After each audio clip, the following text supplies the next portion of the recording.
I wanted to share real quick Robert Hefner.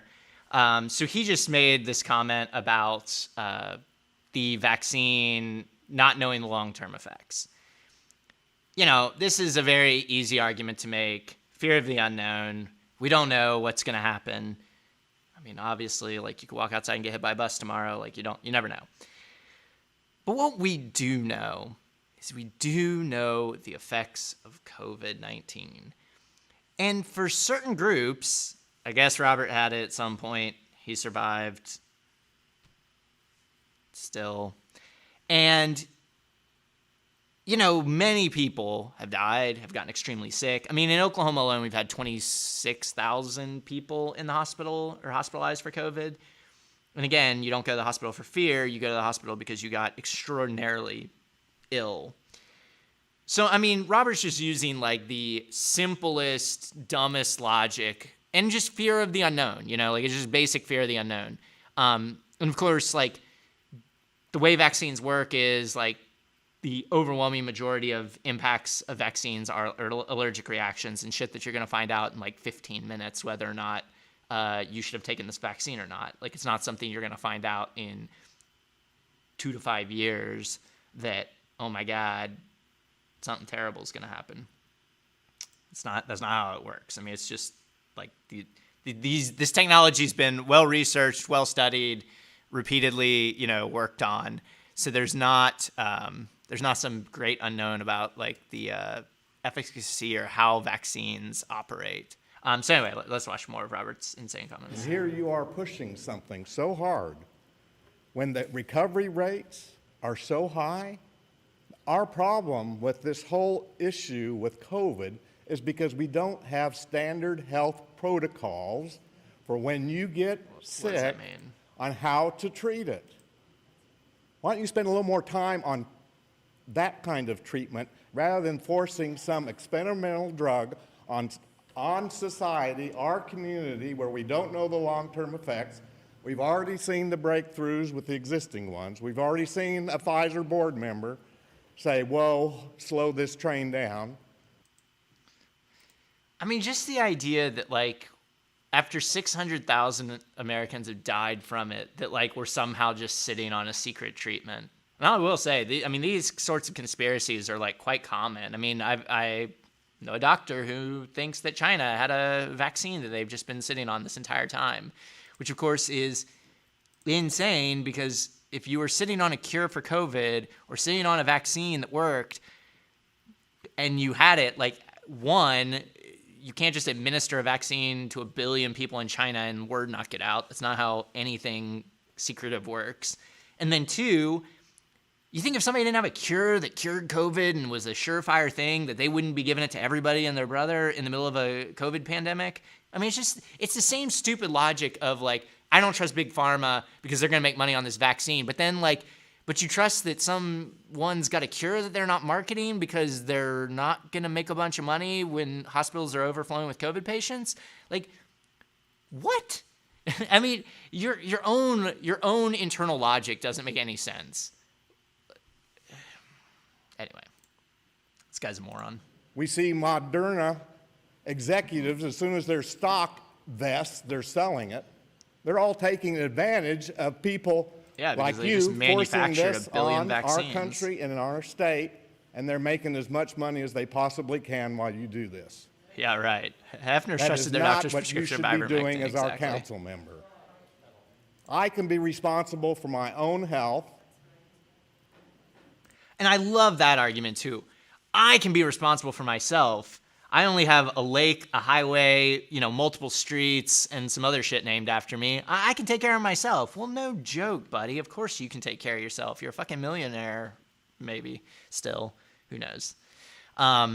It's easy for the rich dude to say, I can take care of myself. But the rest of us peasants are out here with no health insurance,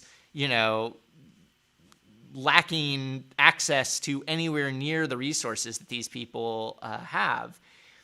And the other, again, an ounce of prevention is worth a pound of cure. Taking the vaccine is overwhelmingly proven to keep you out of the hospital for COVID and to minimize symptoms or to prevent it altogether.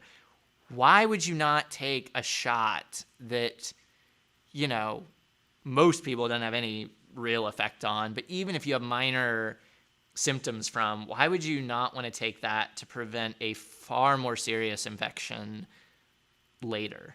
Yeah, I mean, that's the internal logic of the big pharma thing. I mean, it's like, yeah, I hate big pharma as much as anyone else, but, you know, like, again, if they had a treatment or cure for COVID that they could just keep giving over and over, why aren't they putting that out? Like, seems weird. If I had listened to protocols when I got my cancer diagnosis, I'd be dead. And you're trying to force this on our community? I mean, stop, will you please? Just stop and do what you're supposed to be doing. You got to play all kinds of videos this morning. I didn't get to do that. I have some valid testimonies I could put on for you to listen to about this whole vaccine that you are placing your full faith and trust in. I mean, again, like, this is too, like, another just stupid, brain-dead logic that these guys use. So take the vaccine, right? There's only, like, what, 6 of them, you know, maybe a few more if you count Russia and China's. I mean, there's only a handful of these vaccines in the world. Every single country has an independent health department. They have independent researchers that read through the studies, who analyze the data. It's like, why would any of them, you know, administer a vaccine to their population that they didn't have confidence in? You know, it's like you're replicating the political consequences. I mean, here we're doing it school board by school board, city council by city council, but, like, think about it on an international scale.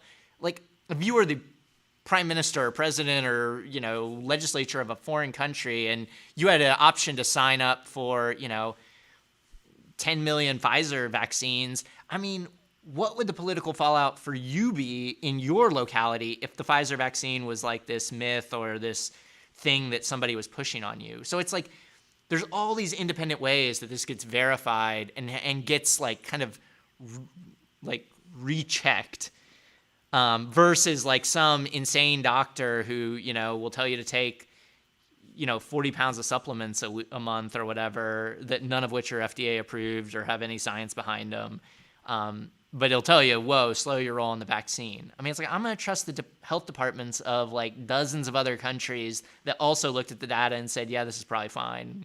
We should do it. It's better than getting COVID.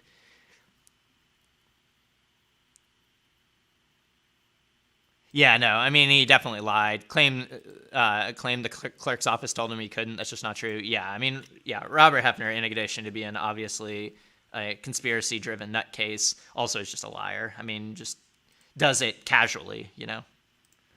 And you are not our God. You're not going to prevent 0 COVID deaths. Even though there are countries that almost have. Everything that you're pushing so hard on is a pipe dream. So I ask you to stop it. I ask Ms. Harmon to stop it. I ask Ms. Neese to stop it. Enough, enough. Will you please? Thank you. Carol Hefner, followed by James Rainey. I am really, really thrilled that I have my husband here. I'm thrilled that he is here because of what you just heard and because he is a survivor, 2-time survivor of some major things. Yes, this is a contagious disease. So there are lots of contagious diseases. We live in a human form. And guess what? Our bodies are built to combat those things. And just because this one may be a little bit more contagious doesn't mean that we can't do something about it with treatment. We need. I mean, again, like, what treatment is somebody sitting on that cures COVID that they are just, like, not giving out to people? Like, that is, like, what is so stupid about all this. Like, if there is some magical treatment, like, you don't think, I mean, doctors are investigating this stuff every day. They're looking at data every single day. If they had a treatment that worked, and, like, death rates probably are a bit lower now than they were early on in the pandemic. They probably have found a few things here and there that are successful. But lots of people are still dying. We had 30 people die today. Like, I mean, I just don't, like, what evidence do you have for your unhinged claims? Pretty much none. And it just, it's so exhausting. And I'll just say, like, I served with Carol Hefner on the board of Big Brothers Big Sisters. She was low-key vile back then, but like now she's obviously just like publicly like way more. Really regret ever participating in that organization and in that way, because I was a lot younger. I was in my 20s still, but you know, you think you're helping, and then, you know, like she'll raise money to give a kid a mentor, but then turn around and like give them all COVID by you know, running conspiracy theories. And then of course she has terrible politics as far as like healthcare and education and, you know, the government doing its damn job. She just would prefer you all be independently wealthy, just like her. You know, marry a rich guy. It's a great gig if you can get it. You know, you don't have to worry about anything. You can just, you know, show up at city council meetings and spew a bunch of bullshit. It's really great. It's super cool. And of course, it's impractical for the millions of Oklahomans who can't get that gig. So, yeah, anyway, I think that's probably all I want to watch of them. They're terrible people.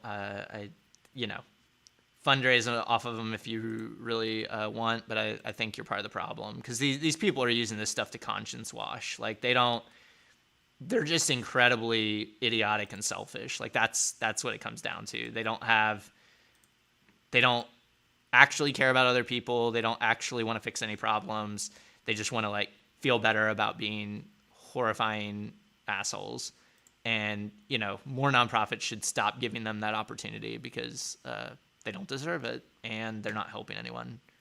And for every dollar they contribute to help treat the most minor of symptoms, they're spending, you know, 1,000 times that amount to make all of our lives objectively worse.